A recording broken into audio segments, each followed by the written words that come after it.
Yeah, well, it's something I've always wanted to do, and always wanted to do it after a successful hunt. So, no better time. So, welcome to the Wild the Free podcast. That's it. As amateur as we may be.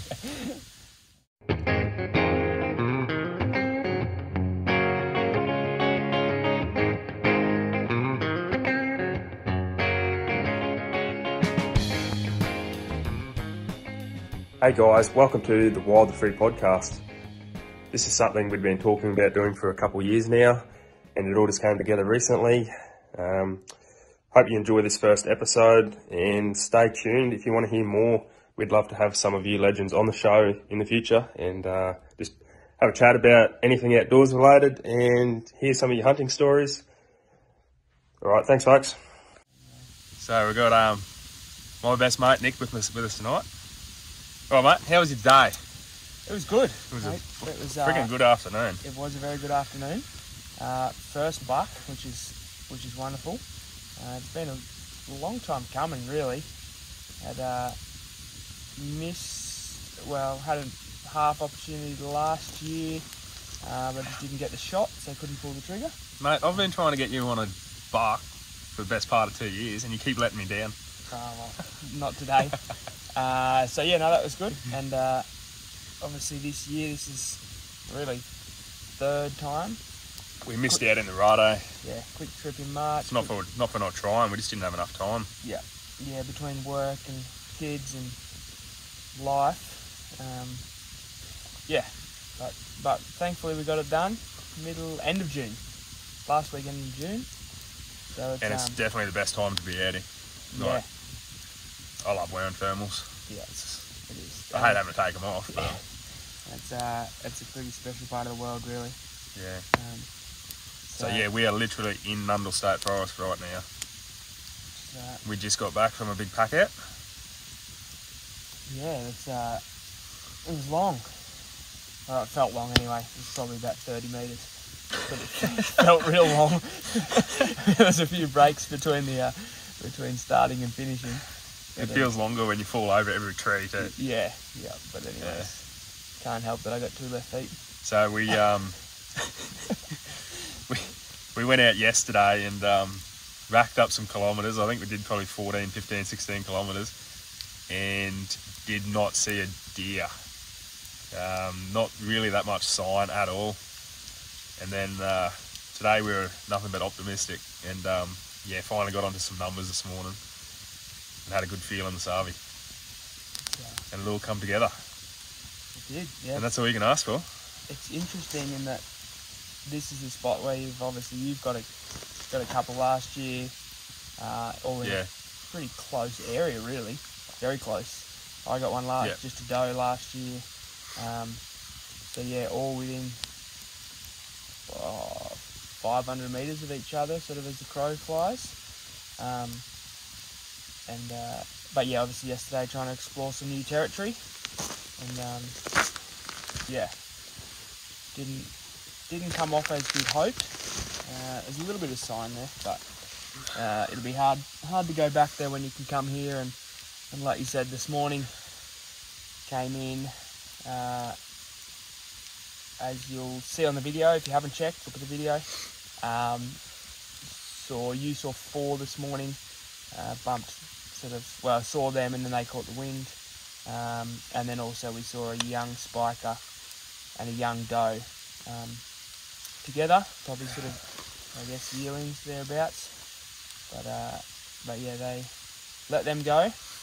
So this particular patch that we're hunting today, I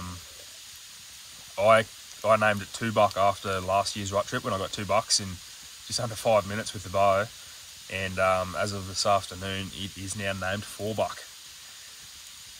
How stinking good. And like spots like this don't really come that easy. Like, how many trips did it take us? Like, we've got another spot we call the Honey Hole and 3 Pig for obvious reasons. Yeah. That's another video. And that's just hours and kilometres of walking and even driving. Kilometres driving. It's a 1,000k round trip. Weekends away from family.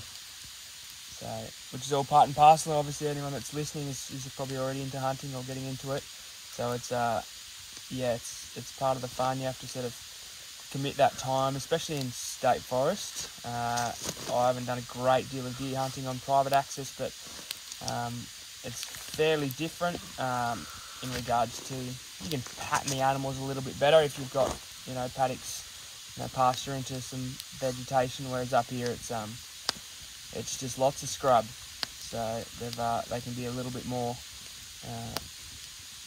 hard to pattern, I guess. Yeah, not only is the animal probably a little bit more switched on, but the country's way more up and down and a lot thicker. There's no grazing land. The only fringes between the natives and the pines. It definitely is a lot harder. And like we were saying when we were driving down here a couple of days ago, I rate it. Yeah. Like some people, we were talking about people that don't want to be photographed with blaze orange hat on, and I get it, but at the same time, if you're in a photo with a deer that you've taken in the state forest, like, you can just, anybody that's hunted state forest know how hard that has been to come by. And it's some of the best country you'll ever see. And it's interesting. I mean, everyone's different. Nothing against anyone's hunting styles. We're all in it. We're all part of the same team, sort of thing. But, we dropped into that private access block on the way down. Yeah. And the plan was always to still come here and spend the majority of the time here. And we sort of committed to that regardless of what we saw at that private access. So it's a funny old thing that you try and make it hard for yourself.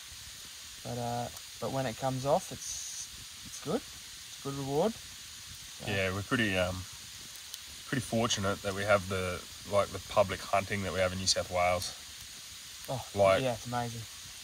Like, especially being from central Queensland myself, and I didn't even know you could hunt for deer in Queensland, and it's not because they're not there. It's just that you can't hunt public land. There's no awareness around it, and it's more privileged. Like, you got to have that private access to get in there and get amongst it. Yeah, we're very fortunate, like you said. But yeah, with that comes a bit of hard work. But I think it was Stephen Rennell that talked about it.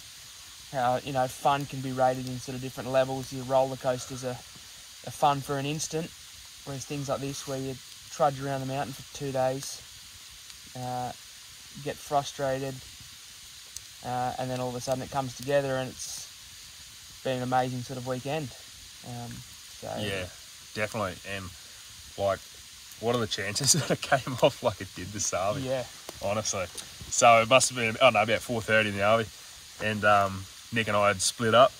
And anybody that watches our videos knows that I've just been hunting with a bow for the last couple of years, but I'll put up with these larrikins. Yeah, I actually had a couple of people question me about what's it like hunting with a bow when the other mates are hunting with a rifle, but in all honesty, it's just come together a couple of times for me, where people will bump deer onto you or something like that. But I think it's also about communication. We set out our strategies that if it's a doe, or if it's a single deer, it's Dumpy's go, and that's just the rules of it. And if I can set up in a position where we think it's going to go, then but I mean, beyond that too, it's like, I'm nothing but stoked to see you get a deer at any time, and vice versa. Yeah.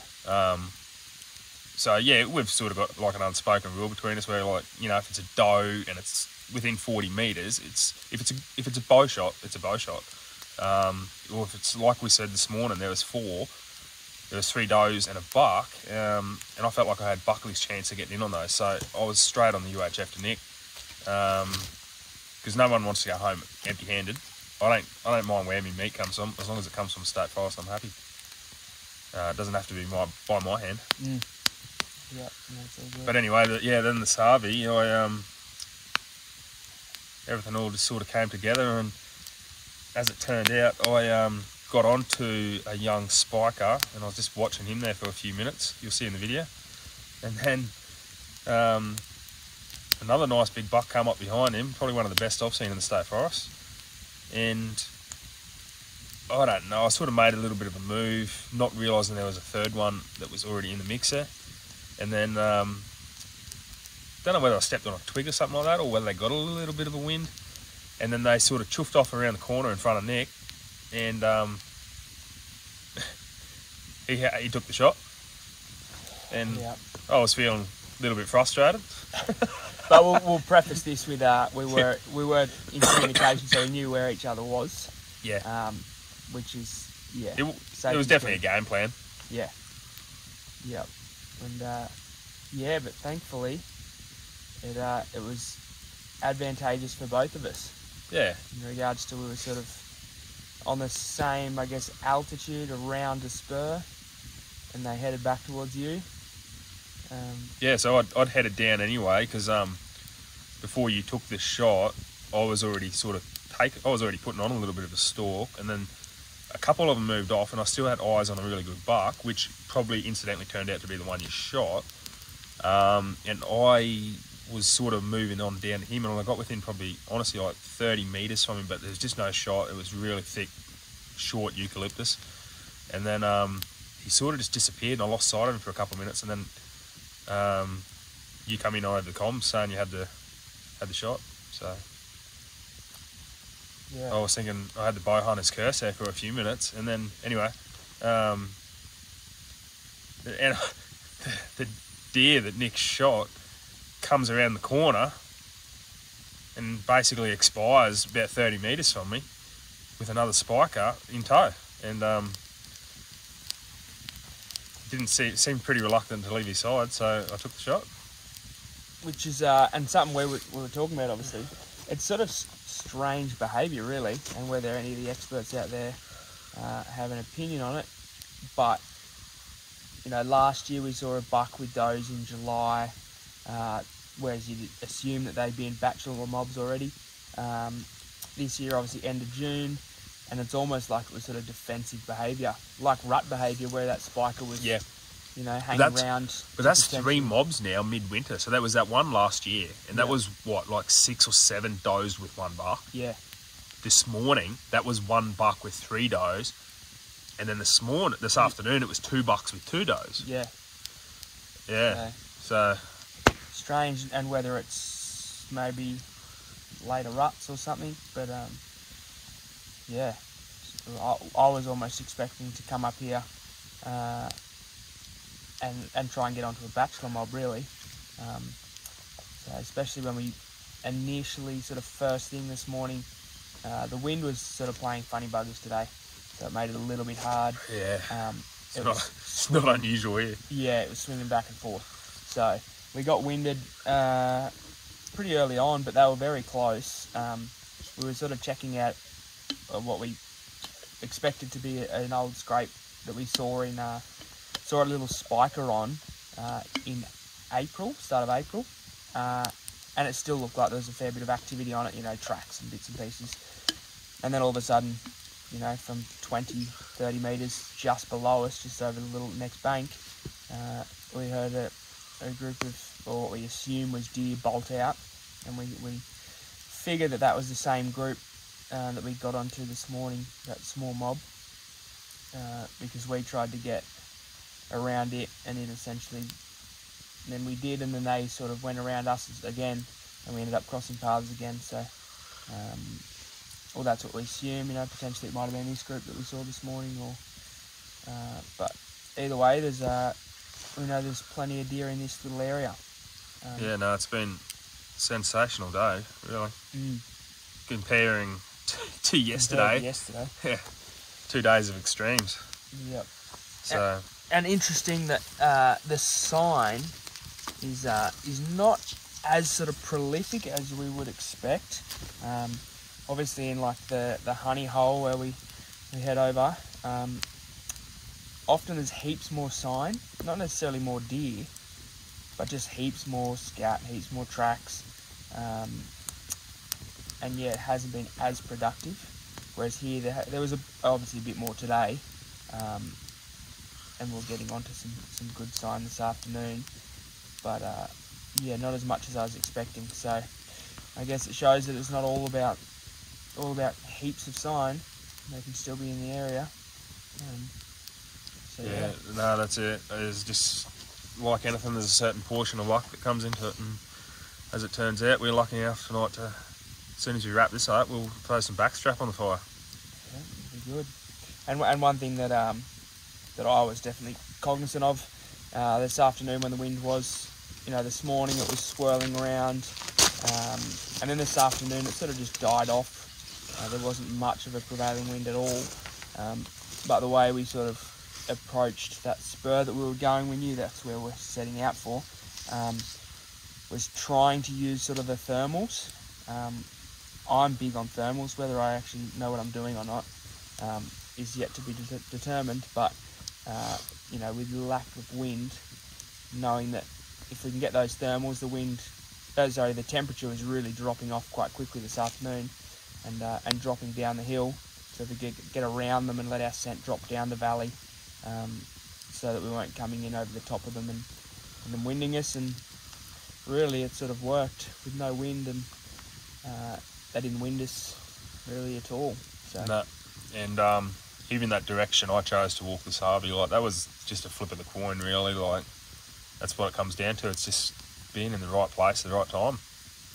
I could have easily went the other direction. I was thinking about heading down to that eastern flank to scout down over those pig flats, and ended up just backing up over the ridge.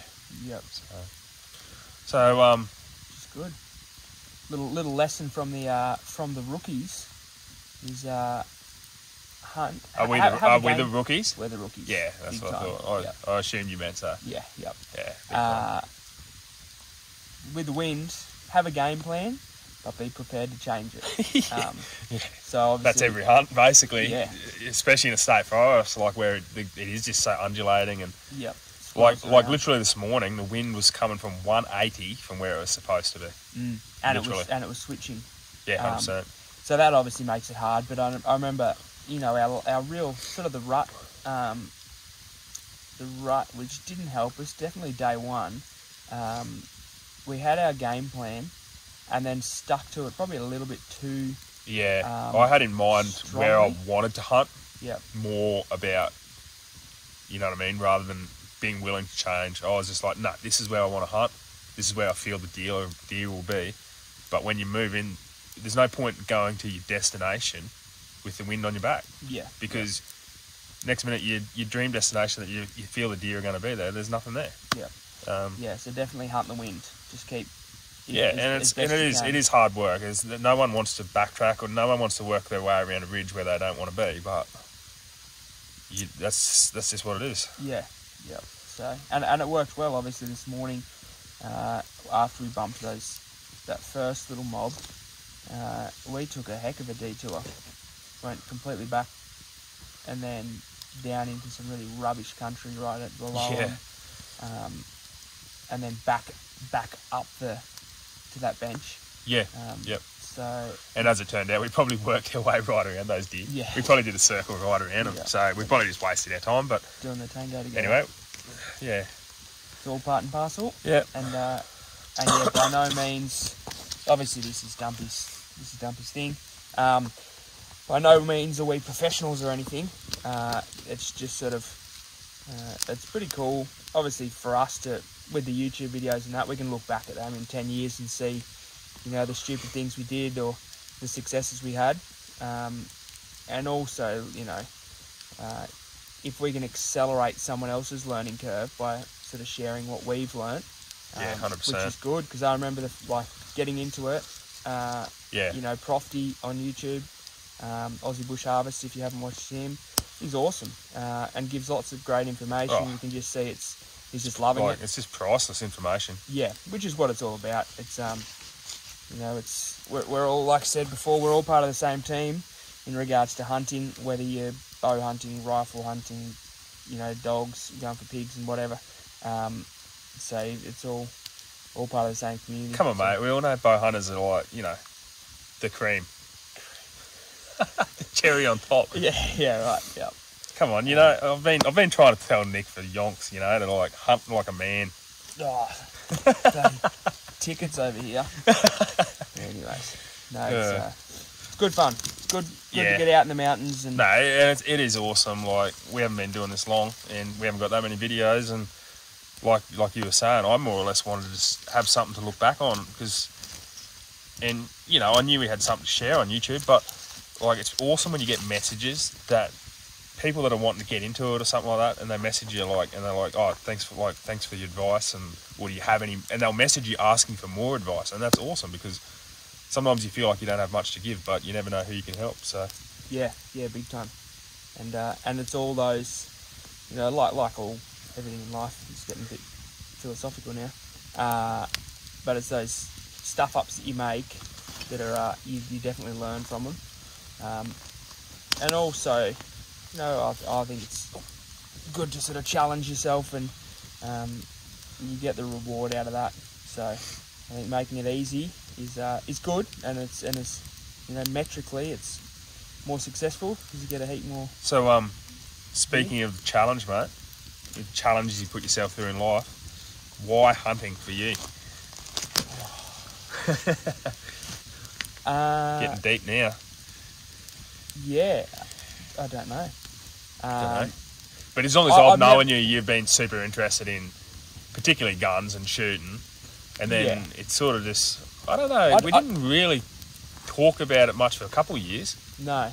Yeah, I know, like, I knew you'd been out shooting west and stuff like that with mates, and I grew up, like, my older brothers went shooting, and we used to go shooting, and when you say shooting, I'm talking, you know, like, a little bit idiotic, and, like, I'm a bit remorseful looking back now, like, sort of just mindlessly shooting anything that moves. Very different from what we're talking about now. Yeah. But, I don't know in regards to hunting if there is a sort of a defined answer, or if there was a moment that I'm like, yeah, this is good. Like you said, I've always been into sort of being outside, whether that's, you know, fishing. I was always that kid that'd be going and trapping birds and doing stuff that I probably shouldn't have been. Putting nets under drain culverts to capture all the swallows that had nested under there, and just a real mongrel. Yeah, just a real. Yeah, not a great kid. And then obviously just did like pig shooting and stuff. Went out west, which it's good fun. You get a heap of mates together, and they're good. But never really was super excited by it. And again, I've got nothing against anyone that does. And then I guess, just sort of falling into deer hunting.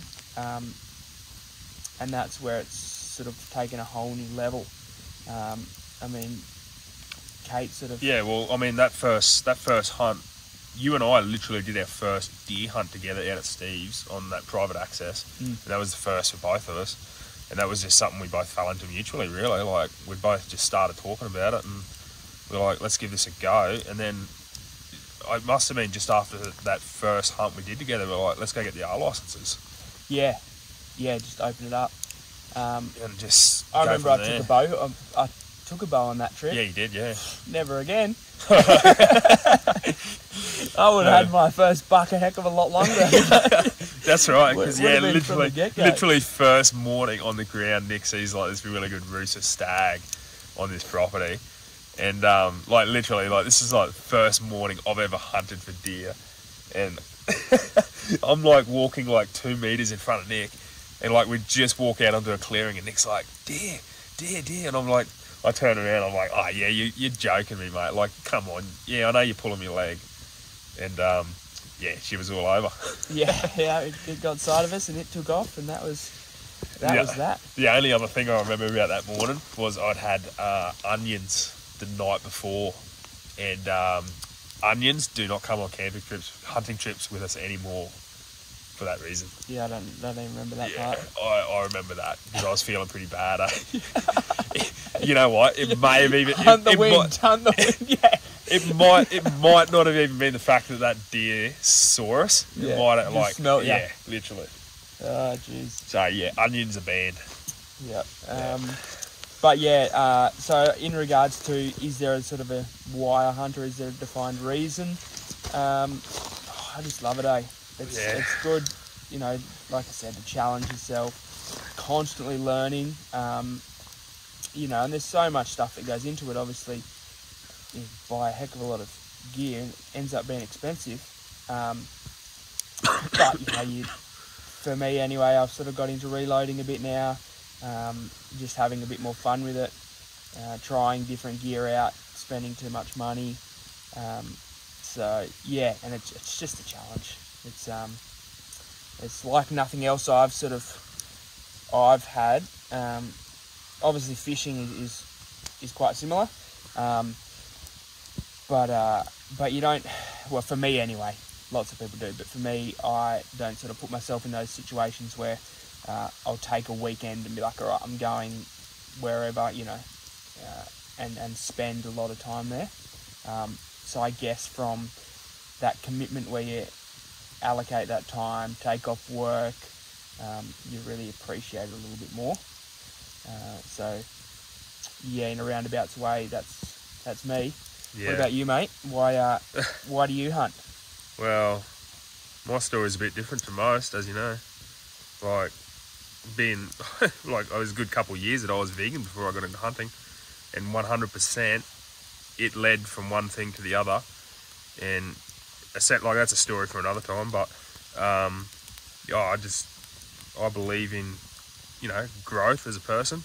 And just always being willing to change or whatever else. But 100%, it was my love for animals and wildlife and nature that led me from being vegan to hunting.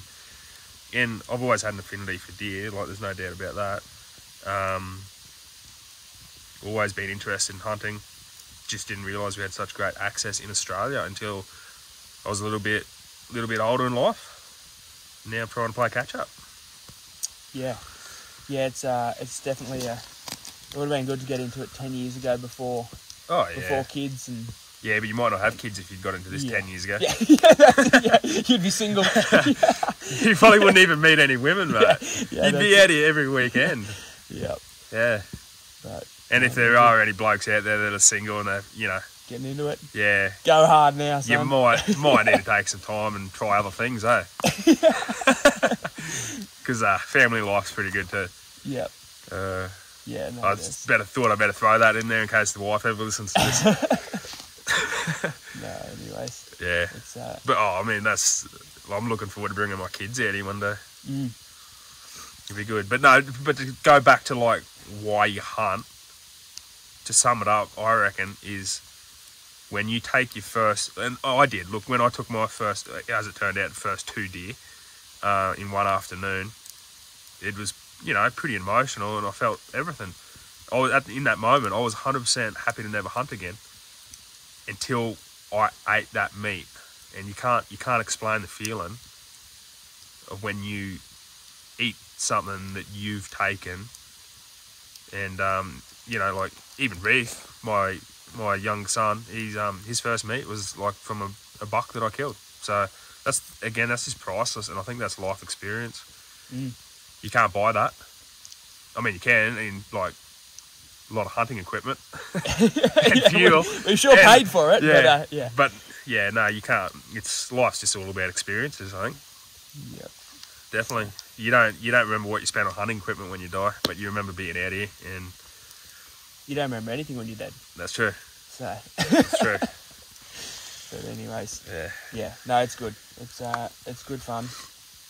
Like you said, it makes you work hard. That pack out this afternoon wasn't much fun, obviously. Yeah. Compared to the sort of, you know, when you're going to New Zealand and that, it's nothing. Yeah. But trudging through the dark, we thought we'd be the smart option and not try and get onto any tracks too early. We thought we'd just get elevation first, but that was I hate to say the obvious, mate, but you definitely know Cameron Haynes, that's for sure. No. No. Well, for one, I don't shoot a bow. No, you're not that manly. No, and I sure as shit couldn't run that far. I guarantee that. But anyways, no, he can have that. They invented bikes and cars for a reason.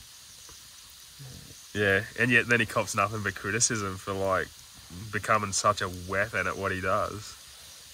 When really, like, it definitely improves your game. Oh yeah, Yep. Yeah. That's one thing I really noticed getting into hunting is you have to be sort of look after yourself, not just when you're hunting. I'll speak for yourself. Well, for me, like a big thing is when I'm training and that, getting your heart rate down really quick. So this is obviously, again, if you're just getting into it, if you can practice for shooting anyway, and I guess bow as well, slowing your heart rate down quickly, so that if you're trudging up a mountain and you see something, you can take that, a few extra seconds, just as nice deep breathing, drop that heart rate, and then you're going to get good shot placement. We've all, had, mistimed shots and that have either you rushed it or the shot just wasn't on, and you don't forget those. If you can do those little extras, practice in that sort of scenario. That's a big thing I noticed. My first deer that I got, which was here, my heart rate was going a million miles an hour. It was the first deer I'd actually seen in a forest, and it was racing, and the shot wasn't great. Got the job done, but it's not all about that. I think it's nice to see a plan come together, and I'm very lucky in that I've got my own shooting range at home, which helps. But yeah, if you can be proficient at it, it's you feel a little bit better at the end of the day. Yeah, 100%. And like obviously, just in the last few weeks, knowing we were coming out this weekend, like I ramped up, my bow shooting at home for that reason. But then I felt a bit silly too, because when you have to ramp up your practice for a hunt, you're probably not doing enough anyway. It should be like a daily thing. Sure, look, you're always going to ramp it up a little bit, but yeah, it's pretty easy to slack off, but it's definitely all about the little things that you do right when you're out here. Yep. One day when we get Bluey on here, we'll ask him about his heart rate when he took his first deer in a state forest. Yeah, it was. I actually will let Bluey tell the story. Yeah. But at one point tell the story. I grabbed him on the shoulder and I was like, Bluey, have a breath. You're shaking like a leaf. And he, of all of us, is the one that I would assume would just be cool as a cucumber. Yeah. No. But anyway, the blue dog, he's I'd had a couple before I took my first deer, and I'd had a couple of blowing stalks, obviously with a bow, and so I had a little bit of practice just knowing what, it's pretty easy to get excited and lose. Yeah, and when your heart rate is up, you don't do those little things well. Anyway, then I was probably fortunate enough that too, when I did get my first buck, I'd been waiting in that particular spot for about 8 hours. So, if anything, there was nothing but impatience, and I was like, hurry up, you bastard. Yeah. But anyways, very good. Any other points, mate? Points? Or any other discussion topics? topics? I just read on Facebook this week that, it might have been Instagram, someone I follow somewhere along the line said they got amongst a bachelor mob, and when you find, at this time of the year particularly, when you find one, you find them all. And 100% that has been our experience this weekend. Yesterday, nothing. Today, what have we seen in the end? You said there was actually 2 does this Arby. Yep. So that's 10 deer. 10 deer just today. In a very small area, really. Yeah, like an 800 metre radius, really. Obviously, it's a bit of a spur that comes out and sort of just drops off in that. There's only one of them in Nundle. But yeah, it really, geographically, it's quite a small area for there to be different groups. Yeah. It's a bit of a beehive. Yeah, which is good. Plenty of pig sign around too. I can't believe we haven't seen. I was tipping us to get amongst the pigs this weekend, because another bloke we chat to a little bit, he got onto some last weekend, and there was plenty about, and then they should be around plentiful this weekend, the cold temperatures. Like you said, there's plenty of sign. Yeah, heaps of sign. So, That's right. I'd rather take a deer. Yeah, no, me too, mate. Okay. There's backstrap in the Yeti, and that's all that matters, really. That's why I'm here. Yep, that'll be good. And then head back for work. Yeehaw. Yeah. Anyways. So what's next, mate? What's on the bucket list? What's your biggest bucket list item? Oh, New Zealand? Definitely New Zealand. New Zealand Reds. Yep. Yeah, I'm with you on that one. Yep, I think that'll be ideally in the next couple of years. Sounds good. And then one day elk. Yeah. In the States. Definitely. Hopefully by then you're under a bow. Yeah. We'll see, eh? Yeah, we'll see. I'll keep working on that. That's it. I got the bow. It's hanging up in the room, so it's always there, ready to go. But yeah, I do like rifles. But yeah, so reds in New Zealand, hopefully in the next few years, and then elk at some point. Definitely. Yeah, if I can have them and one day make sure I make it happen. That's I think elk for me is that's probably the pick of them. Yep. Definitely. I don't care where it is. Montana or somewhere, that'd be nice. Yep. But really, like, other than that, I'd just like to put myself in good places, eh? Yeah, absolutely. And I think New Zealand for us, and I'm sure Australia's got stacks of good reds, and obviously Clark McGee's doing a good job up in the Mary Valley trying to get really red numbers up, and those hunting opportunities. So yeah, he doesn't. He doesn't want State Forest hunting open though, does he? I'm not sure. Yeah, I think I was talking to Bluey about that. I might have this wrong, but I'm pretty sure he was opposed to State Forest hunting in Queensland. Yeah, right. I might have that wrong, but that to me just doesn't make sense. Yeah.